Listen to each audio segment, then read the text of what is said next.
Et si je vous disais qu'avant que la première goutte de pluie ne tombe, Dieu avait déjà choisi quelqu'un pour croire à l'impossible? Tandis que le monde riait, Noé martelait en silence. Chaque coup sur le bois était un acte de foi et non un geste de folie. Il ne construisait pas seulement une arche, il construisait. L'obéissance au milieu du rejet, l'espoir au milieu de la moquerie. Imaginez le scénario. Un peuple livré à son orgueil, une génération qui n'écoutait plus la voix de Dieu. Et au milieu de tout cela, un homme simple, loin des projecteurs, écoutant un commandement que personne d'autre n'entendrait.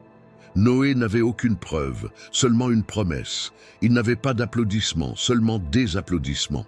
Instruction du ciel est, pourtant, continua-t-il, car la vraie foi n'attend pas de voir le miracle, elle commence. Quand tout semble encore absurde, peut-être êtes-vous comme ça aussi, construire quelque chose que personne ne comprend. Porter une vocation qui semble trop lourde, essayer de rester fidèle alors que le monde entier vous dit que c'est une perte de temps. Mais il y a un schéma divin ici. Le même Dieu qui est resté silencieux face au monde a quand même parlé à Noé en secret. Et c'est dans le secret que commencent les grands commencements. Le plus impressionnant, c'est que le déluge n'a pas surgi de nulle part. Il a commencé à l'intérieur de Noé au moment où il a décidé de faire confiance. La pluie dehors n'était que le reflet de la transformation déjà en cours. Dieu initie toujours les changements dans l'invisible avant de les révéler dans le visible. Tandis que les hommes bâtissaient des empires, Noé bâtissait la foi.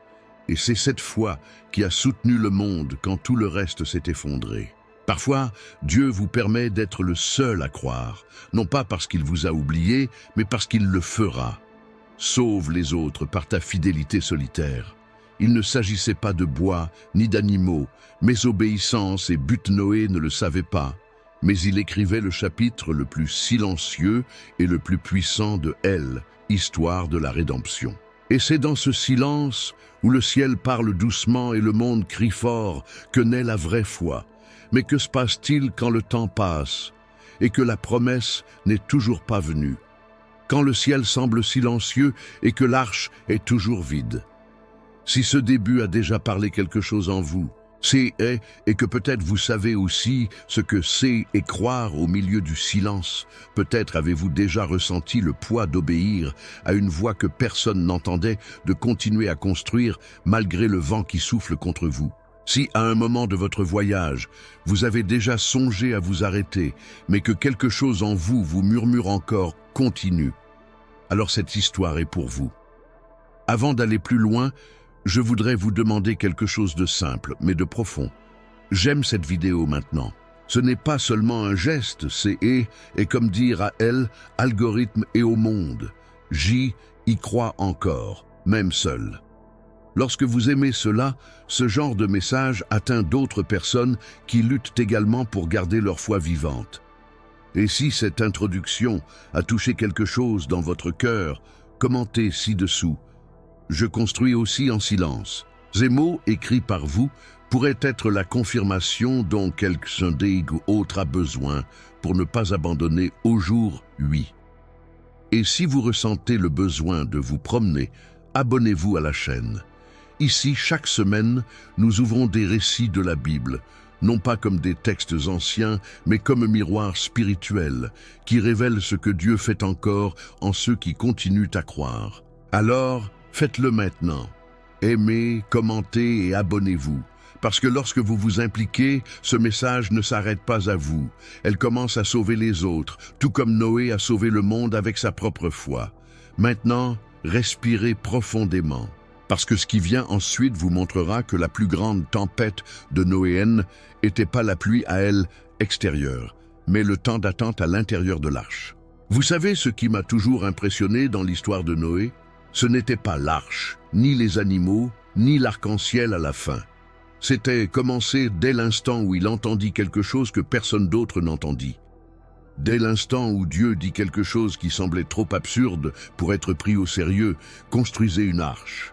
Il n'y avait aucun signe de pluie, le ciel était clair, le monde riait sans cesse, et pourtant Noé crut, il crut. Avant de voir, et c'est là que commence le genre de foi qui change le destin. Pensez-y. Qu'est-ce que cela doit faire d'entendre la voix de Dieu vous demander de faire quelque chose qui défie la logique? Pendant que chacun continuait à bâtir son propre empire, Noé se mit à soulever des arbres au milieu d'un champ aride. Chaque coup de marteau lui rappelait qu'il n'appartenait plus à ce monde. Chaque regard de mépris était une question déguisée. Pourquoi persistes-tu? Mais Noé ne s'arrêta pas. Et c'est ce qui me touche. Il ne construisait pas parce que c'était logique. Il construisait parce qu'il avait confiance. La Bible dit que Noé était un homme juste, irréprochable parmi ses contemporains. Cela signifie que, tandis que tous étaient corrompus, il a choisi de rester pur. Tandis que tout le monde riait, il a choisi de rester fidèle. Il croyait en quelque chose que personne d'autre ne pouvait voir. La voix qui venait de l'invisible c'est peut-être là le plus grand défi de la foi. Quand Dieu parle, mais que le monde ne comprend pas. Quand on ressent au fond de soi qu'il faut obéir, même si le prix à payer est d'être incompris, isolé, oublié. Les gens autour de Noé se moquaient, doutaient et le montrèrent du doigt. Ils le traitaient de fanatique, d'exagérateur, de fou. Mais ce qu'ils ignoraient, c'est que Dieu choisit toujours quelqu'un pour construire au mauvais moment, juste pour montrer que son timing est toujours bon. Et sous leur rire, Noé construisit ce qui allait devenir les abris de la promesse. Peut-être en êtes-vous là aussi. Dieu vous a demandé de poursuivre quelque chose que personne ne comprend. Peut-être s'agit-il d'un ministère qui ne semble pas progresser, d'une prière qui semble sans réponse, d'une fidélité que personne ne valorise.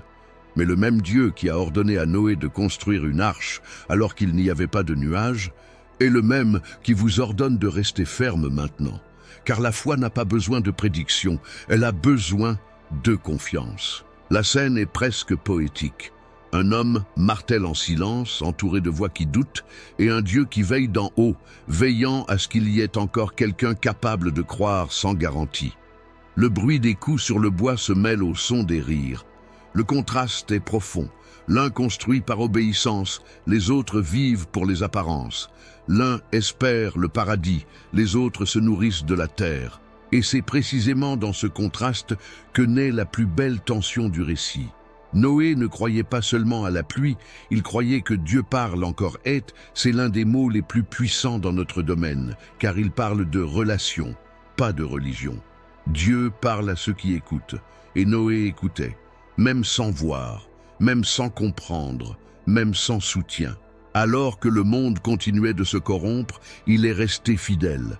Alors que le temps passait et que rien ne se produisait, il a continué à bâtir. Car ceux qui ont la foi n'ont pas besoin de preuves, ils ont seulement besoin d'une direction. L'arche était la réponse silencieuse d'un cœur qui faisait confiance à l'invisible.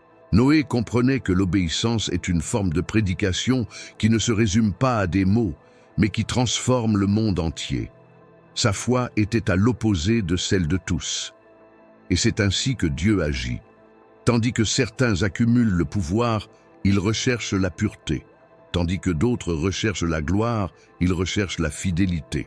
Et c'est au milieu du tumulte humain que Dieu a choisi un cœur silencieux pour tout recommencer. Imaginez Noé contemplant le ciel clair, sentant le vent sec, entendant les gens se moquer et croyant encore à l'arrivée de la tempête. Ce n'était pas de la folie, c'était discernement spirituel. Il savait que le ciel n'avait pas besoin d'être redit. Dieu avait parlé et cela suffisait. Chaque morceau de bois placé dans cette arche était un acte d'adoration. Chaque goutte de sueur, une prière silencieuse. Sa foi ne reposait pas sur ce qu'il voyait, mais sur ce qu'il croyait. Et le plus impressionnant, c'est qu'au milieu de tout cela, il n'essayait de prouver quoi que ce soit à personne. Il ne discutait pas, ne se défendait pas, n'avait pas besoin d'expliquer son obéissance. Car ceux qui marchent avec Dieu comprennent que l'obéissance est plus puissante que les applaudissements. Le monde a regardé Noé et a vu un homme bâtir une folie. Dieu a regardé Noé et a vu un homme bâtir un héritage. Et c'est la différence entre ceux qui vivent pour plaire au monde et ceux qui vivent pour plaire au ciel. Le monde voit le bois, Dieu voit la foi. Le monde voit les efforts vains, Dieu voit le dessein éternel. Et tandis que tout le monde continuait à se moquer, le ciel commençait déjà à se préparer. Car Dieu ne parle jamais en vain. Son temps peut paraître long, mais il n'est jamais vide. Il nous fait parfois travailler des années sur quelque chose que personne ne comprend, juste pour nous apprendre que la foi mûrit dans l'invisible. Ce que Noé faisait n'était pas seulement physique, c'était spirituel. Sans s'en rendre compte, il construisit un pont entre le jugement et la miséricorde. Le jugement viendrait, certes, mais la miséricorde se construisait déjà à chaque acte d'obéissance. Et c'est là le plus beau. Avant le châtiment, Dieu prépare toujours un refuge. Avant la tempête, il suscite toujours quelqu'un qui écoute. Le bruit du marteau de Noé n'était pas un bruit, c'était une annonce, un avertissement silencieux que quelque chose de nouveau allait naître. Le temps passa, le ciel resta clair et le monde continua de rire. Mais dans le cœur de Noé, la pluie tombait déjà, car la pluie commence toujours par ceux qui croient. Et quand le ciel bouge enfin, ce n'est pas parce que le temps a changé, c'est parce que quelqu'un, là-bas, restait croyant au milieu de nulle part. Avez-vous déjà remarqué à quel point le silence de Dieu peut être le son le plus fort dans l'âme? Noé le savait. Après avoir reçu l'ordre de construire l'arche, Dieu n'a pas répété sa promesse, ni envoyé de signes quotidiens pour la confirmer. Le ciel a parlé une fois, puis s'est tu. Pas de tonnerre, pas de nuages, aucun signe. Juste le bruit du marteau, le bruissement du bois, les rires des gens alentour. C'est dans cet espace, entre promesse et accomplissement, que la foi révèle son vrai visage. Imaginez Noé se rendant chaque jour au même endroit, entendant les mêmes plaisanteries, ressentant les mêmes regards de dédain. Les gens voyaient un vieil homme gaspillant son temps en bêtises. Ils voyaient un hôtel déguisé en bateau. Ils voyaient du gaspillage. Ils voyaient un but. Ils se moquaient de l'effort. Il adorait en silence.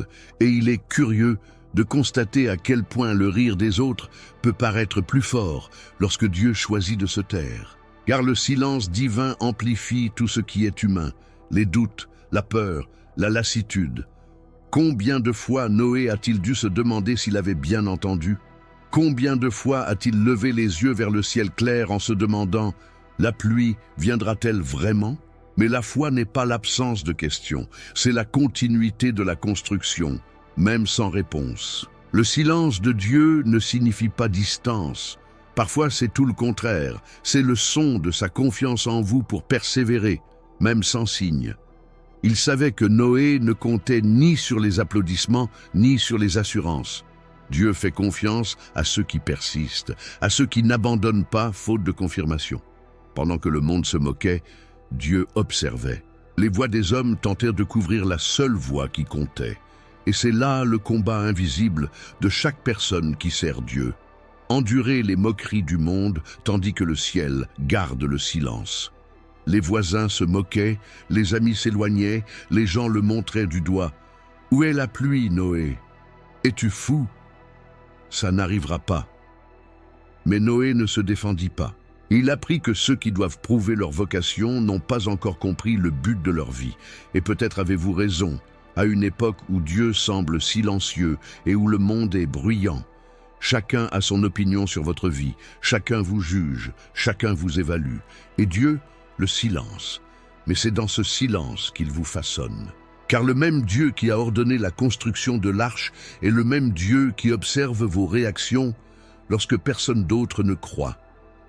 Le silence est le test de la foi mature. Le rire des hommes est passager. Le silence de Dieu est pédagogique. Les gens riaient, trouvaient cela drôle, plaisantaient, mais ils ne réalisaient pas que le bruit du marteau était le tic-tac de l'horloge spirituelle. À chaque battement, un nouveau jour de miséricorde s'ouvrait. Dieu reportait le jugement, offrant l'occasion de se repentir. Noé ne s'est pas contenté de construire une arche, il a prêché de ses mains. Le bois exprimait ce que les mots ne pouvaient exprimer. Il est intéressant de constater que le texte biblique qualifie Noé de prédicateur de justice. Mais avez-vous remarqué? La Bible ne rapporte aucun sermon de Noé. Pas une seule phrase, pas une seule prédication publique. Ce qu'il disait ne venait pas de sa bouche, mais de ses actes. Et c'est pourquoi il était si dérangeant. Le monde ne s'offense pas des mots mais des exemples. L'Arche debout était une dénonciation vivante que le temps de s'adonner au péché était révolu.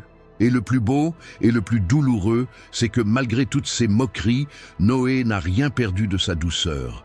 Il n'a maudit personne, n'a riposté à aucun acte de représailles, n'a voulu faire de mal à personne.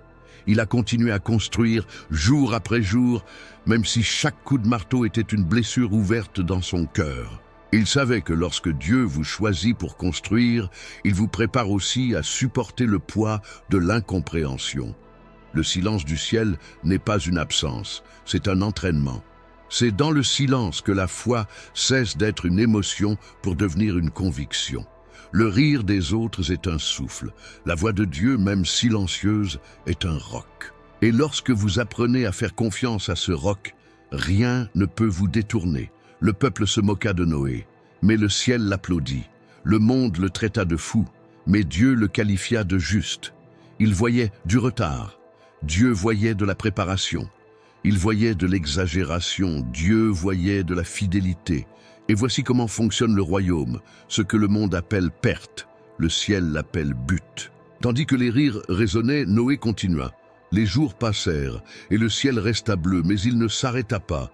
Car ceux qui ont une parole de Dieu dans leur cœur ne dépendent pas de signes extérieurs. La parole suffit. Et le temps n'est que l'étape où la promesse apprend à s'épanouir. Alors, si à un moment de votre cheminement vous avez déjà ressenti cela, entouré de voix incertaines et d'un ciel silencieux, vous êtes en bonne compagnie.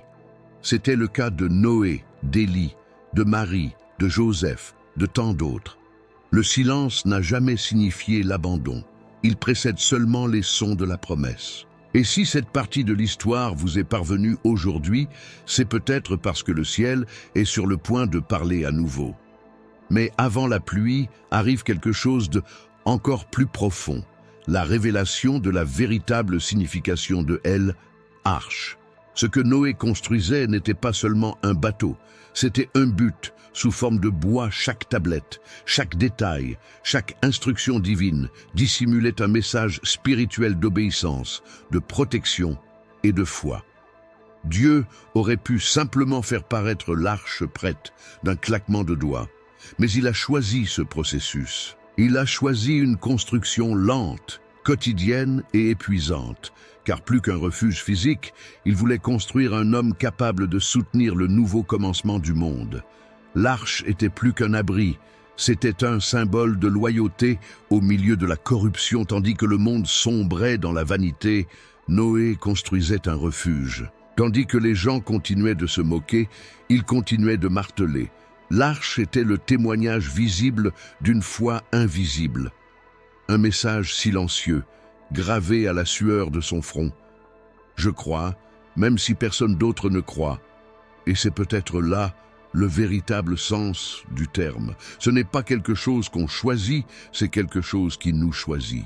C'est ce qui nous fait avancer quand tout le monde s'arrête. Ce qui nous permet de nous relever quand tout le monde abandonne. Ce qui nous permet de construire sans même comprendre pourquoi. Le but, comme l'arche, ça n'a pas de sens, jusqu'à ce que la pluie arrive et quand cela arrive, tout commence à se mettre en place. Dieu donna des mesures exactes, des instructions précises et des détails méticuleux. La hauteur, la largeur, le type de bois, la fenêtre, la porte, tout avait une raison d'être. Et Noé exécuta tout exactement comme Dieu l'avait ordonné. Cela montre quelle obéissance partielle est une désobéissance déguisée. Il n'a pas adapté le projet pour l'alléger ou le rendre plus rapide. Il n'a pas cherché à faciliter l'appel. Il a simplement fait confiance. Et c'est l'une des plus grandes leçons spirituelles cachées de l'histoire. Un objectif sans obéissance est une intention sans fruit. Pensez à l'étrange apparence de l'arche avant la pluie. Un bateau géant au milieu de la terre ferme. Personne n'y comprenait rien. Et c'est précisément là que Dieu œuvre, là où le sens humain est inaccessible. Le dessein divin commence presque toujours par un geste apparemment insensé. L'arche était représentation physique de la foi, construit sur la moquerie, arrosé de larmes et animé par la conviction. Peut-être qu'aujourd'hui votre arche est quelque chose d'invisible, un petit ministère, une promesse ancienne, une prière encore sans réponse. Peut-être que personne ne voit la valeur de ce que vous faites. Peut-être vous trouve-t-on rêveur, exagéré, naïf, mais Dieu sait ce que vous construisez avec lui. Car avant de sauver le monde, Noé avait besoin d'être sauvé de son approbation. Et c'est exactement ce que fait le but, vous sépare pour vous préserver.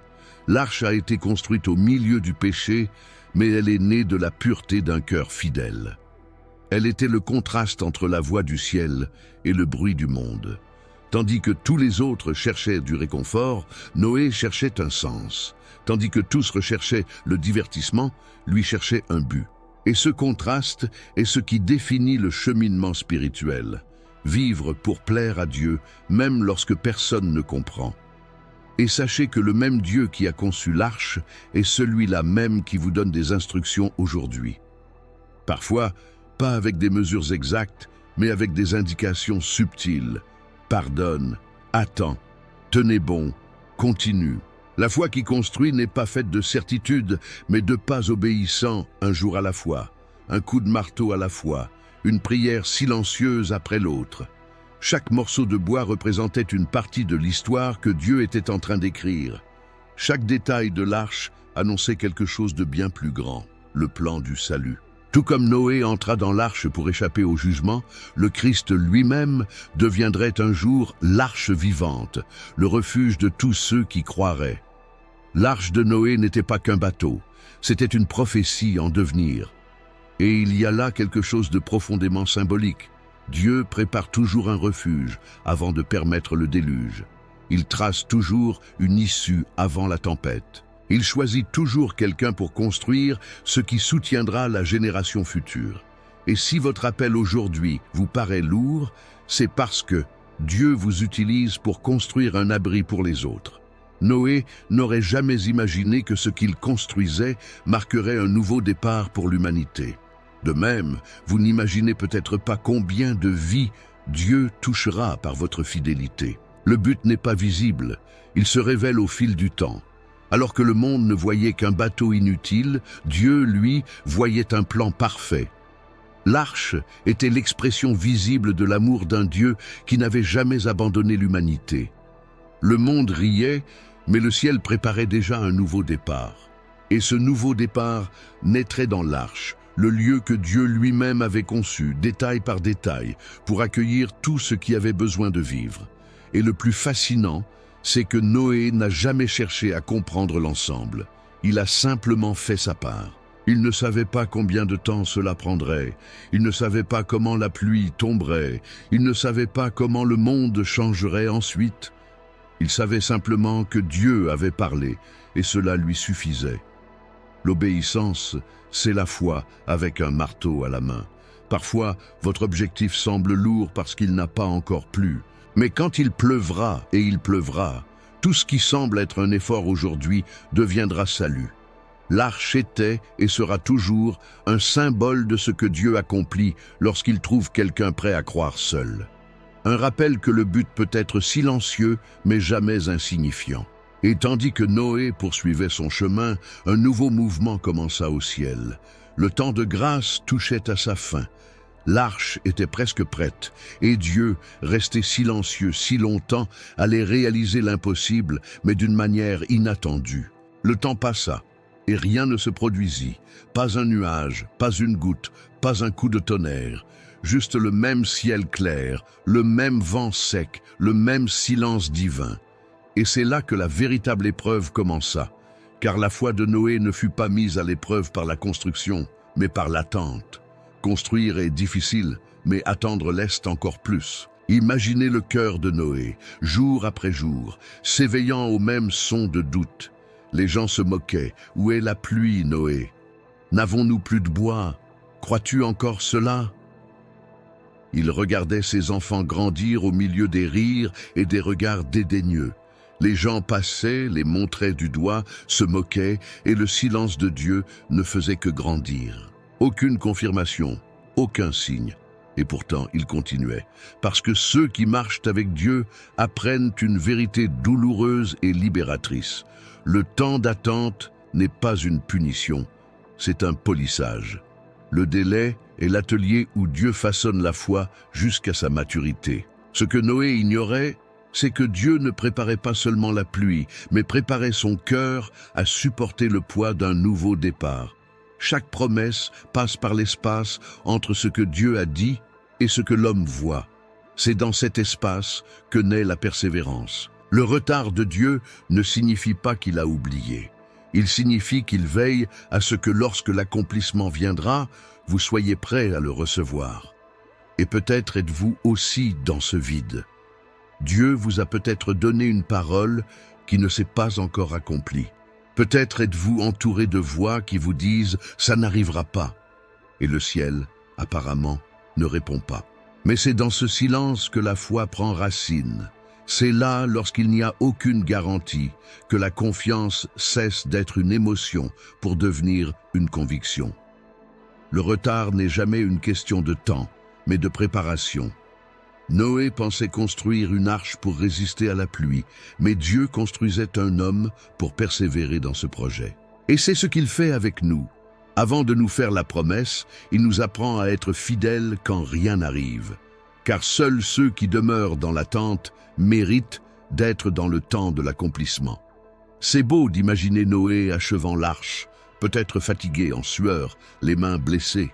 Tout est prêt, tout est en place, et rien. Le ciel reste clair. C'est à ce moment-là que beaucoup auraient abandonné. Mais Noé est resté. Il a attendu. Et ce qui l'a soutenu, ce n'était pas l'angoisse de la fin, mais la confiance en la parole. Dieu n'a jamais dit « quand ». Il a seulement dit « faire ». Et c'est là toute la différence entre la foi et le contrôle. La foi obéit même sans date fixe. Le contrôle n'agit que lorsqu'il comprend le plan. Mais Dieu ne nous appelle pas à comprendre, il nous appelle à confiance. Et la confiance est le langage du ciel. Chaque jour d'attente était un acte d'adoration. Chaque aube sans pluie était une épreuve de fidélité. Le temps semblait s'être arrêté, mais le ciel était à l'œuvre. Dieu n'est jamais en retard. Il n'arrive qu'au bon moment pour ceux qui ont appris à attendre. Et comprenez bien, l'attente de Dieu n'est jamais vaine. Elle révèle qui croit vraiment. Quand le temps s'étire, le cœur se révèle. Certains murmurent, d'autres se détournent. Mais certains, les Noé de la foi, restent fermes, même lorsque le silence est douloureux. Car ce n'est pas la hâte qui les anime, mais la détermination. Le temps des attentes enseigne aussi quelque chose d'essentiel.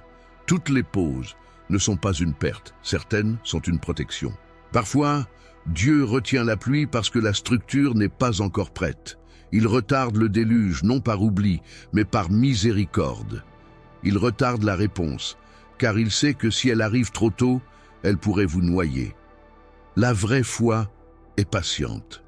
Elle comprend que le Dieu qui a fait la promesse est celui qui contrôle l'horloge. Noé n'a jamais contesté le temps, il a simplement fait confiance à son Créateur. Et peut-être que le plus grand miracle dans Elle, histoire de Noé N, était pas d'avoir survécu à la tempête, mais reste fidèle pendant l'attente. C'est la période dont presque personne ne parle, la période entre la fin des travaux et le début de la pluie, un moment où tout semble immobile, mais où le monde spirituel est en mouvement. Parfois Dieu vous garde silencieux, non pas pour vous punir, mais pour vous préserver. Son silence est le son du ciel qui prépare le moment propice. Et c'est dans ce délai qu'il vous demande. L'aimez-vous pour ce qu'il a promis ou pour ce qu'il est déjà? La foi qui survit à l'attente est celle qui laisse un héritage. Car lorsque les temps changent enfin, et c'est le cas, Dieu ne trouve pas quelqu'un d'impatient, il trouve quelqu'un de transformé. Ce retard a rendu Noé inébranlable. Il a appris à faire confiance à l'invisible, à attendre sans se décourager, à marcher avec Dieu même sans voir de signes. Et lorsque l'attente prit fin, ce ne fut pas seulement la pluie qui tomba, ce fut l'accomplissement d'une promesse qui semblait impossible.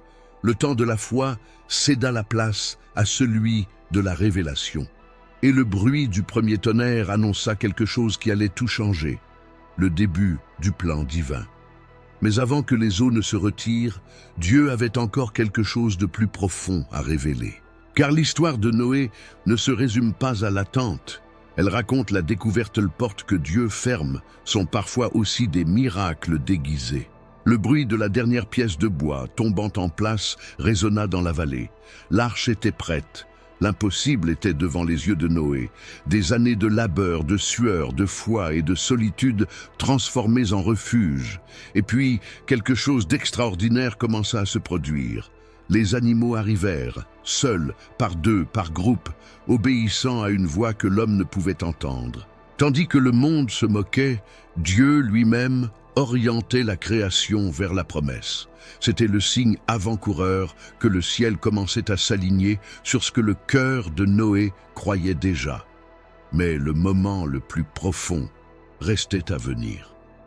La Bible dit que lorsque tout le monde fut à l'intérieur de l'arche, Noé, sa famille et les animaux, Dieu a fermé la porte. Ni Noé, ni ses fils, Dieu. Ce détail infime mais puissant change tout. Car il y a des portes que seul Dieu peut fermer, et lorsqu'il les ferme, ce n'est pas pour punir, mais pour protéger. Imaginez la scène. Dehors, les gens continuent de se moquer. L'arche ressemble à une prison. À l'intérieur, le silence. Dehors, le bruit. Et soudain, le bruit sourd d'un mouvement lourd, la porte de l'arche se refermant sous la main du Créateur lui-même. Un bruit qui scelle un nouveau chapitre de l'histoire humaine. La porte fermée n'était pas la fin, mais le début d'une nouvelle ère. C'est difficile à comprendre de l'intérieur. Parfois, Dieu vous éloigne d'un lieu, d'une saison, d'un compagnon, et le silence donne l'impression d'être isolé. Mais en réalité, c'est une forme de préservation. Dieu n'a pas exclu Noé du monde, il l'a enfermé dans la promesse. Pensez-y, la même porte qui empêchait Noé de partir empêchait aussi le jugement d'entrer.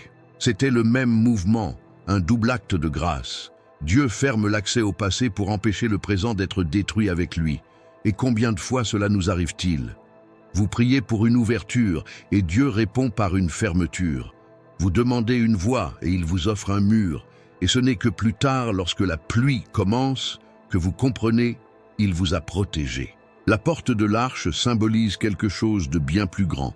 Elle représente la frontière entre l'ancien et le nouveau, entre la perdition et le salut, entre ce qui périt et ce qui recommence.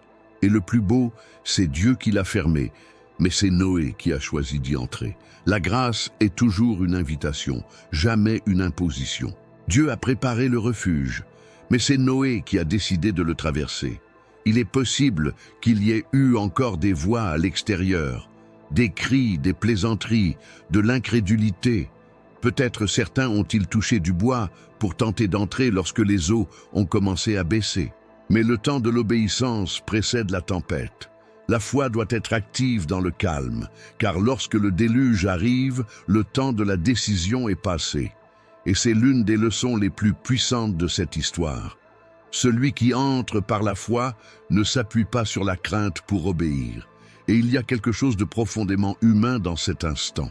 L'arche est maintenant sombre, humide, pleine de bruits et d'incertitudes. La famille de Noé le regarde en silence. Dehors, le ciel commence à changer de couleur. Une goutte, deux, puis un grondement. Le premier tonnerre de l'histoire. C'est le bruit d'un vieux monde qui s'effondre et d'un nouveau qui naît. Mais à l'intérieur de l'arche, la porte reste ferme, scellée, sécurisée. Cette même porte que les hommes méprisaient sépare désormais la vie de la mort. L'obéissance, qui semblait autrefois insensée, est désormais le seul refuge. Et il en est toujours ainsi. Ce que le monde appelle aujourd'hui exagération, Dieu le révèle demain comme délivrance. Parfois, Dieu vous enferme temporairement, non pas pour vous cacher, mais pour vous transformer. Il ferme les cycles pour que vous ne retourniez pas à ce qui vous a détruit.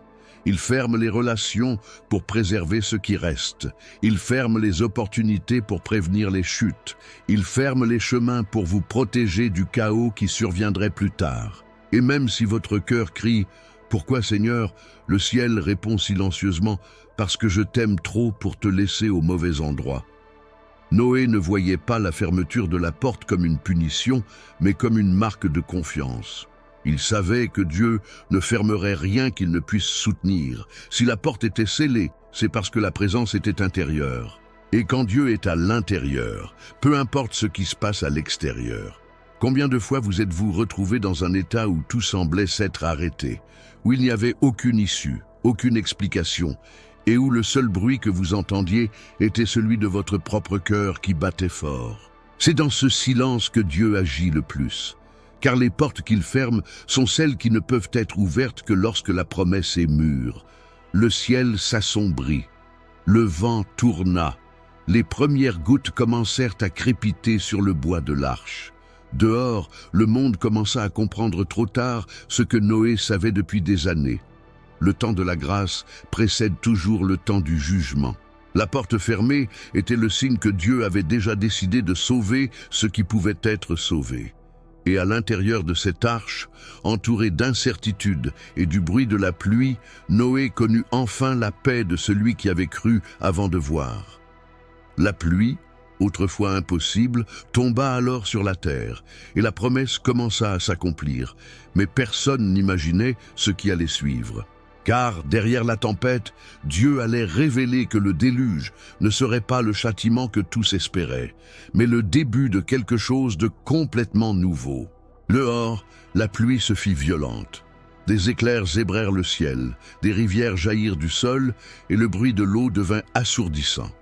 La terre, autrefois sèche et sûre, était désormais engloutie par une mer infinie. Mais à l'intérieur de l'arche, le spectacle était différent. Noé, sa famille et les animaux étaient enveloppés d'un silence presque sacré, le genre de silence qui n'existe que lorsque le monde extérieur s'effondre, et pourtant on sent la présence de Dieu. Pendant longtemps, le déluge a été perçu comme un châtiment, une réponse divine à la corruption de l'humanité. Mais en y regardant de plus près, on réalise qu'il ne s'agissait pas seulement d'un jugement, mais d'une miséricorde. Sous la forme d'un nouveau départ, Dieu n'a pas détruit le monde par haine, il l'a lavé par amour.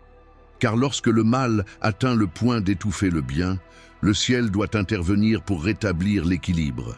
L'eau qui a englouti les villes était la même qui a purifié la terre. Le déluge n'était pas la fin, c'était l'occasion d'un nouveau départ. Et c'est ainsi que Dieu agit encore aujourd'hui. Parfois, il laisse certaines choses déborder dans nos vies, non pas pour nous punir, mais pour nous nettoyer, arracher ce qui ne sert plus, éliminer ce qui pourrissait à l'intérieur, considérer l'eau comme un symbole de transformation. Chaque goutte tombée du ciel portait en elle le poids d'un passé corrompu. La pluie était le cri d'un Dieu blessé, mais aussi l'annonce d'une ère nouvelle. L'ancien monde devait mourir pour qu'un monde nouveau puisse naître. Et c'est exactement ce que Dieu fait en nous lorsqu'il permet certains déluges personnels. Il effaçait des histoires pour écrire des promesses. Noé l'avait parfaitement compris. À l'intérieur de l'arche, il ne fuyait pas la colère, mais la grâce le protégeait. L'arche n'était pas une prison, mais un utérus, un lieu de transition entre ce qui était et ce qui était à venir. Le déluge n'était pas le chaos, mais la naissance d'une nouvelle humanité. Et c'est peut-être une des plus belles métaphores de la Bible. Dieu transforme toujours la destruction en naissance. La pluie, qui semblait une sentence, était en réalité un instrument de restauration. Les eaux qui engloutirent les montagnes étaient les mêmes qui portèrent l'arche, symbole d'obéissance, vers un nouveau commencement. Voyez comme c'est puissant. Ce qui a englouti le monde a permis à Noé de flotter. Le même élément qui a tout détruit autour a soutenu ceux qui lui ont fait confiance. Cela montre que ce n'est pas la taille de la tempête qui détermine l'issue, mais où es-tu quand elle vient? Ce qui vous noie est la même chose qui vous élève, selon où se trouve votre cœur. Et soyons francs, impossible de ne pas s'y identifier. Combien de fois avez-vous vu le monde s'écrouler autour de vous, vos relations, vos rêves, vos projets, et pourtant, quelque chose en vous disait « il y a encore un but à tout cela ». Combien de fois la pluie est-elle tombée sans s'arrêter, alors qu'au fond de vous, vous saviez que Dieu vous guidait toujours? Le déluge est le portrait de l'âme humaine lorsque tout semble perdu, mais que le ciel a toujours un plan. À mesure que les eaux montaient, le bateau avançait.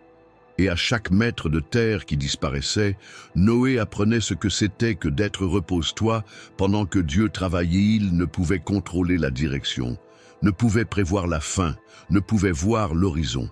Tout ce qu'il pouvait faire, c'était faire confiance. Et c'est là l'essence même de la foi, tenir bon même quand la seule chose stable est Dieu. Parfois, la tempête vient nous montrer que nous n'avons jamais eu le contrôle. Le déluge était la façon dont Dieu nous disait « On ne peut pas tout recommencer sur des ruines. Il faut tout purifier avant de reconstruire. » Et dans la vie spirituelle, cela fait mal, car la purification divine arrache ce à quoi nous essayons encore de nous accrocher. Mais c'est dans ce processus qu'il révèle qui il est vraiment. Le déluge a révélé de quoi son amour est capable, interrompre le chaos pour sauver ce qui a encore de la pureté. Le monde avait oublié son Créateur, mais Dieu ne l'avait pas oublié. Il vit un homme fidèle, et cela suffisait à donner une nouvelle chance à l'humanité. Les eaux montaient, le vent rugissait, et le ciel semblait infini. Mais à l'intérieur de l'arche, la paix régnait. Car lorsque Dieu ferme une porte, il soutient aussi ce qui est à l'intérieur. Le déluge extérieur n'a fait que confirmer l'abri intérieur. Et c'est pourquoi, parfois, les crises qui vous entourent sont le meilleur signe que vous êtes au bon endroit, dans la volonté de Dieu. Le déluge n'était pas la punition d'un Dieu impatient, mais la stratégie d'un Père aimant. Il a mis fin à une ère pour en commencer une autre. Il a labouré la terre pour y planter à nouveau. Il l'a démantelée pour la reconstruire. Car l'amour divin n'a pas peur de tout recommencer. Noé et sa famille étaient sains et saufs. Le bruit de la pluie ne les effrayait plus. C était le son de la promesse en cours. Les eaux recouvraient tout, mais l'arche restait intacte. Et pour la première fois, Noé comprit. L'obéissance qui semblait être une folie était désormais un miracle en soi. Mais le temps passa, et les eaux ne cessèrent pas. Le monde nouveau n'existait pas encore. À l'intérieur de l'arche, la foi devait apprendre à attendre encore un peu. Et le silence qui venait autrefois des cieux venait maintenant des eaux. C'était le temps de l'épuration, le temps où Dieu parle par la patience. Car même après la pluie, il y a encore un temps d'attente avant que la terre ferme ne réapparaisse. La pluie avait cessé, mais le monde restait submergé par les eaux. Le rugissement de la tempête laissa place à un nouveau silence, celui de l'attente. Un silence dense qui semble plus pesant que le grondement du tonnerre. Dehors, le chaos était terminé, mais intérieurement, l'âme de Noé avait encore besoin d'apprendre quelque chose de plus profond. Comment rester fort lorsque le pire est passé, mais que le nouveau n'est pas encore arrivé? À l'intérieur de l'arche, le temps semblait s'être arrêté. Jours et nuits se confondaient. Le bruit de la pluie se transforma en respiration animale, en craquement de bois, en écho de prières murmurées dans l'obscurité. C'était l'entre-deux, le temps entre la délivrance et la promesse. Et c'est le moment le plus dur à supporter, car il ne reste plus qu'à attendre. Noé avait surmonté le bruit du monde et la force du déluge, mais maintenant il faisait face à l'épreuve du silence, le silence intérieur. Le silence de ceux qui ont déjà obéi, fait tout ce qu'ils pouvaient, et qui doivent maintenant croire que Dieu a toujours le contrôle, même sans voir de mouvement, même sans entendre de réponse. Combien de fois ce même silence envahit-il nos cœurs, quand le pire est passé, mais que le meilleur reste à venir? Quand tout semble suspendu, indéfini, flottant comme une arche sur les eaux, c'est dans ces moments-là que la foi mûrit. Car il est facile de faire confiance pendant le miracle. Mais c'est dans l'intervalle entre les miracles que notre véritable relation avec Dieu s'approfondit. L'arche n'était pas seulement un abri, c'était une école.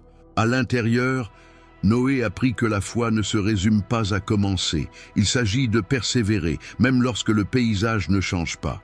Il ignorait quand la terre réapparaîtrait. Il ignorait combien de temps ils y resteraient. Il ignorait s'ils survivraient. Mais il savait une chose, Dieu avait promis, et c'était suffisant. Pensez à la routine à l'intérieur de l'arche, l'odeur des animaux, le balancement constant, les longues nuits, l'obscurité. Ces fils auraient pu demander « Père, jusqu'à quand ?» Et Noé aurait répondu avec la même foi qu'il avait soutenue pendant des années, jusqu'à ce que Dieu dise que c'est le moment. C'est la réponse de quelqu'un qui a déjà compris que le temps de la promesse appartient au ciel. Le silence à l'intérieur de l'arche n'était pas un abandon, mais une protection, car si Dieu n'a pas encore ordonné l'ouverture de la porte, c'est que le sol n'est pas encore stable.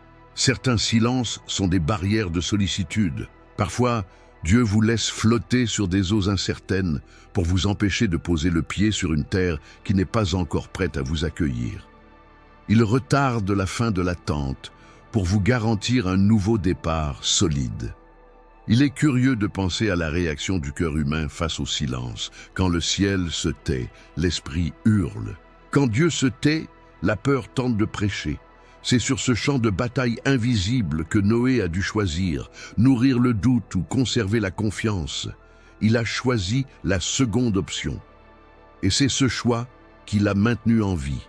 À l'intérieur de cette arche, Dieu faisait quelque chose qu'aucune pluie ne pouvait faire, enseigner à l'homme à se reposer dans la foi. L'arche n'avait ni gouvernail ni direction. Noé ne dirigeait rien, il était poussé. Et c'est là l'une des plus grandes épreuves de la vie spirituelle. Continuer à croire quand Dieu nous retire le contrôle. Combien de fois avez-vous ressenti cela? Vous avez prié, vous avez attendu, et maintenant vous avez l'impression d'être à l'intérieur d'une arche, sans savoir où vous allez, sans savoir quand vous vous arrêterez. Vous avez l'impression de flotter entre le passé et l'avenir, sans fondement. Mais c'est précisément là que Dieu agit le plus, dans l'invisible. Il n'a pas besoin que vous compreniez le mouvement, il a juste besoin que vous le compreniez. Restez à l'intérieur de l'arche. Le silence est souvent le son du processus. Dieu n'est pas resté silencieux parce qu'il s'est éloigné. Il est resté silencieux parce qu'il en avait déjà assez dit. Il ferait le reste de ses propres mains. Quand le ciel se tait, c'est parce que la parole a déjà été prononcée. Et le temps entre la promesse et son accomplissement est l'espace où le cœur est mis à l'épreuve et la foi purifiée. À chaque aube naissante, Noé regardait par la fenêtre et voyait le même horizon gris.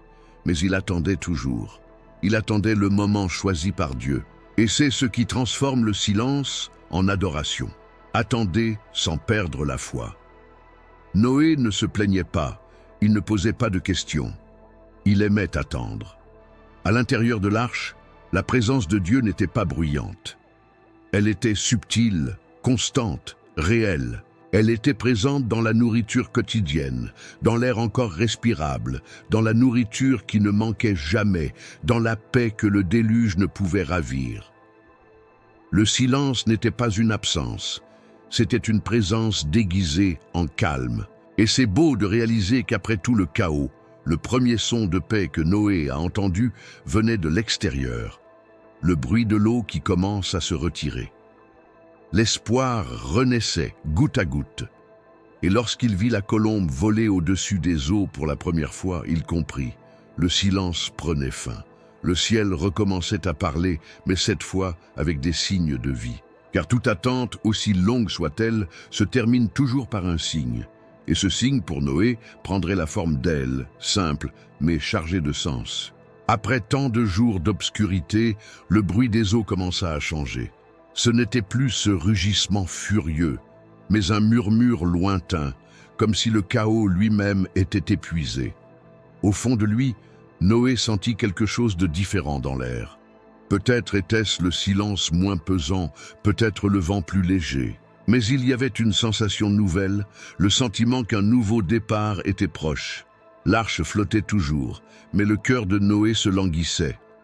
Après des mois d'attente, il ouvrit la petite fenêtre qu'il avait creusée et libéra un corbeau. Le corbeau vola, tournoya, puis disparut. Il ne revint pas. Le corbeau représente ce qui se nourrit de ce qui est mort, de ce qui reste de la destruction. Et c'est pourquoi il ne revint pas. Ceux qui se nourrissent du passé ne peuvent pas rester concentrés sur leur objectif.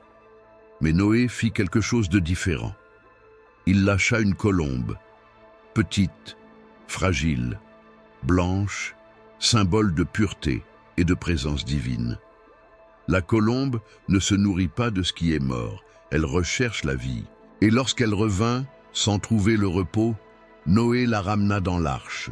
Quelle image puissante! Dieu recueille toujours ce qui n'a pas encore trouvé de place pour atterrir. 7 jours plus tard, Noé la relâcha à nouveau.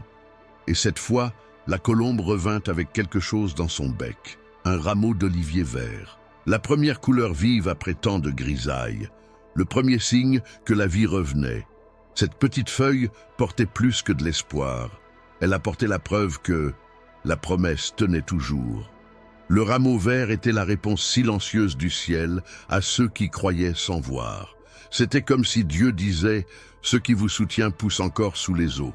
C'est juste invisible. » Il en va de même pour les promesses. Quand tout semble détruit, Dieu fait encore germer quelque chose de nouveau là où personne d'autre ne croit. Noé tenait cette colombe et a dû pleurer. Il pleurait pour tout ce qui était parti, mais aussi pour tout ce qui pouvait encore arriver. Cette petite feuille représentait la puissance d'un nouveau départ. Et un nouveau départ vient toujours doucement. Une feuille, un signe, un murmure. Dieu ne recommence pas avec du bruit, il recommence avec une vie silencieuse, jaillissant là où auparavant il y avait la mort. Peut-être, au fond de vous, attendez-vous aussi une branche verte. La preuve que la tempête est passée, que Dieu est toujours à l'œuvre, que la promesse n'est pas morte. Parfois, ce signe se présente sous de petites formes. Un mot, un réconfort, un rappel, un regain d'énergie pour essayer à nouveau. Ne sous-estimez pas les signes subtils. Ils ont la même puissance qu'un véritable miracle. Le rameau d'olivier a aussi une autre signification, l'huile. Et l'huile, dans le langage spirituel, représente présence du Saint-Esprit. C'est comme si Dieu disait à Noé et à nous tous que sa présence n'a jamais cessé, même pendant le déluge. Alors que le monde s'effondrait, l'Esprit préparait encore le terrain pour le nouveau. Ce que Noé a reçu sur cette branche n'était pas seulement de l'espoir, c'était renouvellement du but. La mission n'était pas encore terminée. L'arche flottait encore, et le nouveau monde n'était pas encore prêt à les accueillir. Mais le signe suffisait à entretenir leur foi, car ceux qui croient en Dieu n'ont pas besoin de tout voir. Un signe suffit à les maintenir dans la foi. Et réaliser, la branche n'était ni grande, ni un arbre, ni une forêt. Ce n'était qu'un fragment de la promesse. Mais Dieu éprouve toujours la gratitude avant de répandre l'abondance. Il envoie la branche avant d'envoyer la terre. Et ceux qui célèbrent la branche sont prêts à s'aventurer sur un nouveau terrain. Noé l'avait compris. Il ne s'est pas précipité hors de l'arche. Il ne s'est pas précipité. Il a attendu encore un peu, car lorsqu'on apprend à faire confiance au timing de Dieu, on ne court pas devant, on marche à son rythme. Et c'est là que réside le secret. La foi n'est pas une hâte, c'est une confiance tranquille.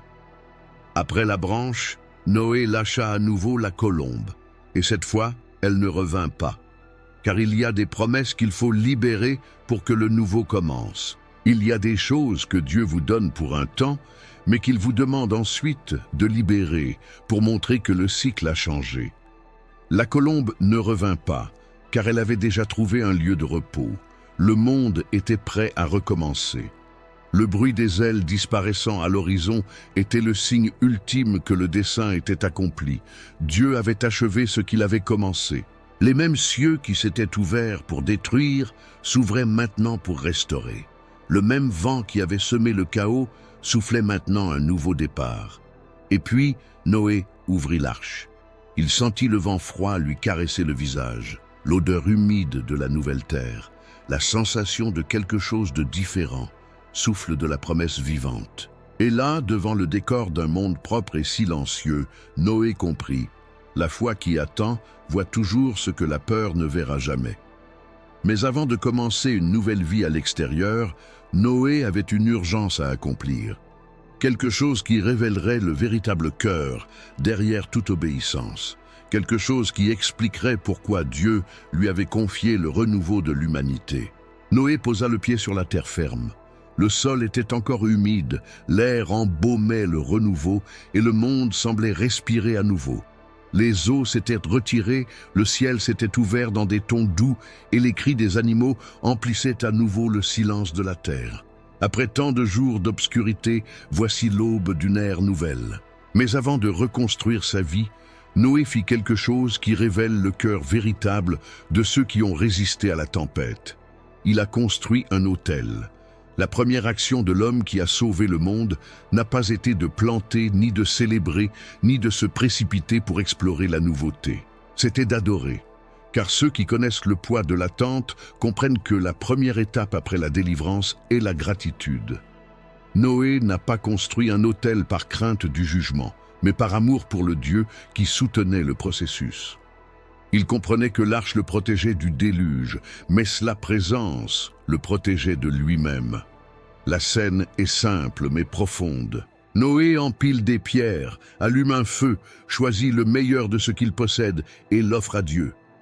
La fumée s'élève, l'arôme se mêle à l'air, et la Bible dit que Dieu a été satisfait de ce sacrifice. C'était comme si le ciel, pour la première fois depuis l'Éden, poussait un soupir de soulagement. Le cœur de Dieu, jusque-là attristé par la corruption humaine, se réjouissait maintenant du parfum d'une adoration sincère. Noé n'offrit pas l'autel pour obtenir quelque chose. Il ne recherchait pas des bénédictions, mais la communion. Et c'est là l'essence même du véritable culte, adorer non pas parce qu'on en a besoin, mais parce qu'on reconnaît. Noé comprit que l'autel n'est pas un lieu d'échange, mais un lieu d'abandon. Il possédait déjà tout ce dont il avait besoin pour vivre, mais il choisit néanmoins de donner quelque chose en retour. Car ceux qui ont été sauvés de la tempête savent que le moins qu'ils puissent faire est de construire un autel de gratitude. Et la réaction de Dieu à ce geste est étonnante. La Bible rapporte qu'après avoir senti l'agréable parfum du sacrifice, le Seigneur déclara en son cœur « Je ne maudirai plus jamais la terre à cause de elle et pommes ». C'est l'adoration qui a changé le décret. L'autel a marqué un tournant dans l'histoire.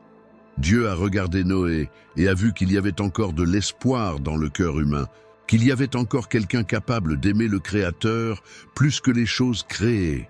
L'adoration a ce pouvoir.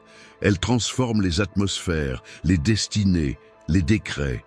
Car lorsque le cœur humain s'incline devant Dieu, le ciel s'incline à son tour vers la terre. L'autel de Noé était le pont qui reconnectait le Créateur à la création. C'était le « oui » silencieux qui rouvrait le dialogue entre le divin et l'humain. Et c'est peut-être pour cela que tant de gens survivent aux tempêtes, mais que peu construisent des autels. Il est facile de célébrer la délivrance, mais difficile de la transformer en dévotion. L'autel rappelle que l'histoire ne se résume pas à ce que Dieu a fait, mais à qui il continue d'être. Noé aurait pu lever les yeux vers le ciel et dire « c'est fini », mais il comprit que ce n'était pas fini, que ça avait commencé.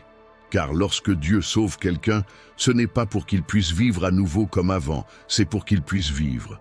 Pour la gloire de celui qui l'a sauvé. Et l'autel est la marque de cette conscience, que la grâce exige une réponse. Combien de fois Dieu vous a-t-il sauvé des tempêtes et vous en avez-vous tiré? Combien de fois les eaux sont-elles montées sans que vous ne vous soyez noyés? Combien de fois tout s'est-il effondré sans que vous respiriez encore? L'autel est le lieu où l'âme reconnaît « Je suis ici uniquement parce que Dieu m'a soutenu ».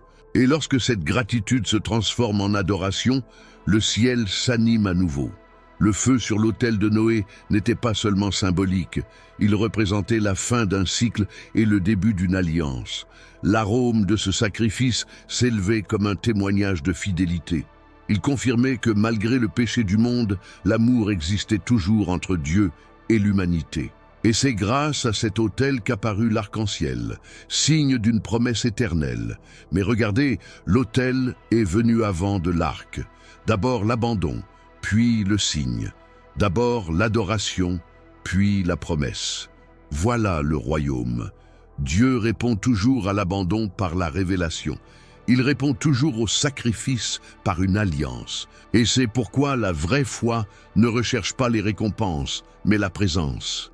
Lorsque Noé alluma ce feu, il n'imaginait pas qu'il inaugurait le premier culte de la nouvelle humanité. Cet autel était le point de départ d'une nouvelle histoire, non pas un autel de pierre, mais un autel du cœur. Là, au milieu du champ encore humide, l'homme qui croyait seul offrit au Créateur la première louange après la tempête. Et tandis que le feu montait, le ciel s'ouvrit, non pas sous la pluie, mais sous la lumière. Un arc coloré perça les nuages, signature divine du nouveau départ. Cet arc n'était pas seulement magnifique, c'était une déclaration éternelle. Le déluge ne détruira plus jamais la terre. Mais ce que signifiait réellement cet arc était plus profond.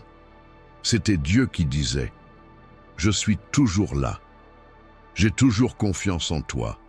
Et même si tu fais une nouvelle erreur, la grâce sera toujours là. » Et c'est là que l'histoire de Noé prend un ton nouveau. Car l'autel a ouvert la voie à quelque chose de plus grand. La promesse qui scellerait la nouvelle alliance entre le ciel et la terre. Le feu de l'autel brûlait encore, et la fumée s'élevait comme une prière silencieuse. Noé, agenouillé devant les cendres, sentit son cœur léger, comme si le poids du monde antique tout entier s'était enfin dissous dans les eaux qui s'étaient écoulées. Puis le ciel s'agita. Les nuages, qui avaient autrefois enveloppé le monde de peur et de jugement, commencèrent à se dissiper. Et là, devant les yeux de l'homme qui croyait seul, apparut le premier arc-en-ciel de l'histoire. Ce n'était pas seulement un phénomène naturel. C'était une réponse divine, un signe physique d'une promesse spirituelle. Un rappel visuel que l'amour de Dieu triomphe toujours du jugement. L'arc dans le ciel était le contrat céleste qui scellait une nouvelle ère entre le Créateur et la création. Et la voix de Dieu résonna dans le cœur de Noé. « J'y établis mon alliance avec toi. Les eaux ne deviendront plus un déluge pour détruire toute chair. » Genèse 9, 15. Cette promesse ne concernait pas seulement la pluie, mais confiance. Dieu disait « Je sais que l'homme commettra encore des erreurs, mais malgré cela, je choisis de croire à nouveau en lui. » L'arc-en-ciel est le symbole du pardon divin étendu sur la terre. Le signe que même après le chaos, le ciel s'incline encore jusqu'à toucher terre. Et si l'on y réfléchit, l'arc-en-ciel est exactement cela, un morceau de ciel qui se penche sur la terre. C'est Dieu qui se penche avec miséricorde, disant « Je suis toujours là ». Chaque couleur représente une nuance de grâce, le bleu du réconfort, le vert de l'espoir, le jaune de la fidélité, le rouge de l'amour éternel. C'était le ciel signant l'alliance d'une nouvelle histoire.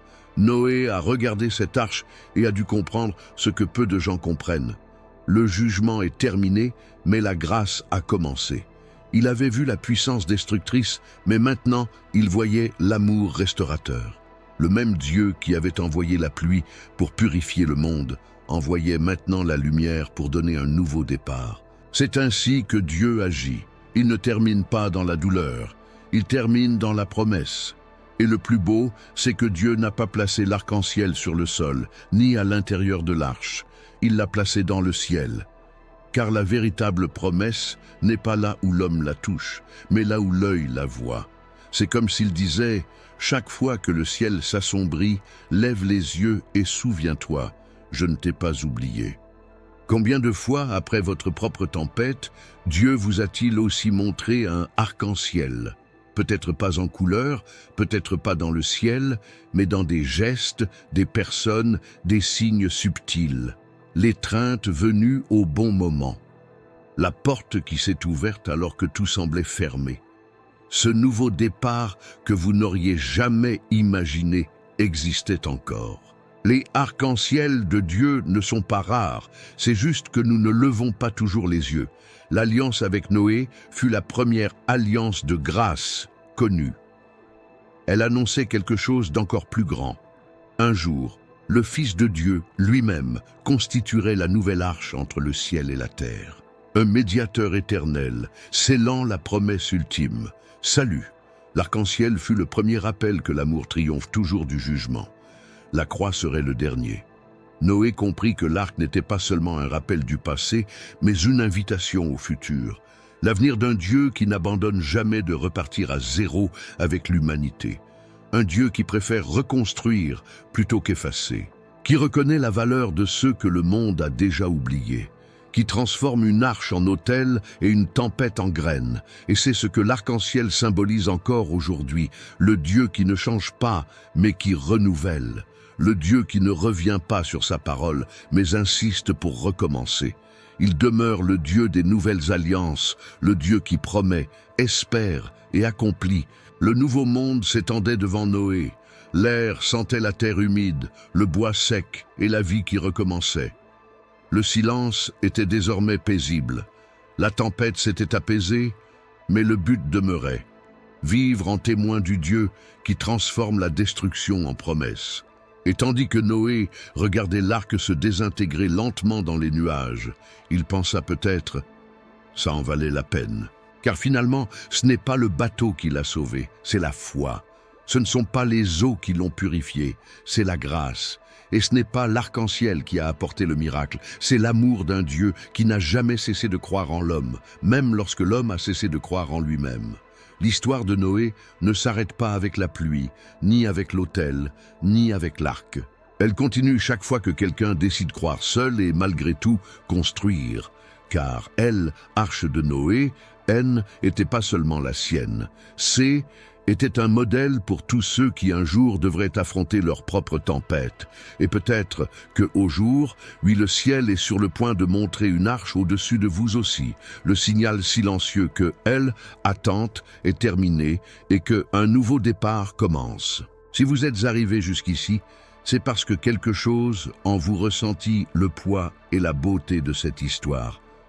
Peut-être que ce n'était pas seulement à propos de Noé, peut-être que c'était à propos de vous. De continuer à croire même quand le monde doute, de construire en silence, d'attendre patiemment et de faire confiance au timing de Dieu. Si ce message vous a touché, commentez ci-dessous. Je reçois. Ces deux mots sont simples, mais ils sont porteurs de foi. En les écrivant, vous dites « J'accueille le nouveau départ de Dieu pour ma vie. J'accueille le temps nouveau qu'il a préparé pour moi. » Et toi, ressentis quelque chose en écoutant cette histoire, un frisson, une paix, un souvenir, ou même des larmes, c'est le signe que Dieu vient de vous parler. Alors, ne partez pas sans vous abonner. Cliquez sur le bouton maintenant. S'abonner, activez la cloche et venez marcher avec nous. Ici, chaque vidéo est une nouvelle chance de guérison, de sens et d'espoir. Oh, et laisse le tien aussi, comme cela peut paraître anodin, mais en agissant ainsi, YouTube comprend que ce message doit atteindre davantage de personnes qui vivent le même silence que vous. Votre geste pourrait être la branche verte pour quelqu'un qui prie pour un signe aujourd'hui. Et avant de partir, je vous invite à poursuivre ce voyage. Vidéo suivante apparaît déjà à l'écran. Cliquez dessus. Là, nous ouvrirons un autre chapitre caché de la Bible et je vous le garantis, il vous parlera directement. Parce que le Dieu qui a sauvé Noé est toujours le même Dieu qui recommençait les histoires, y compris la vôtre.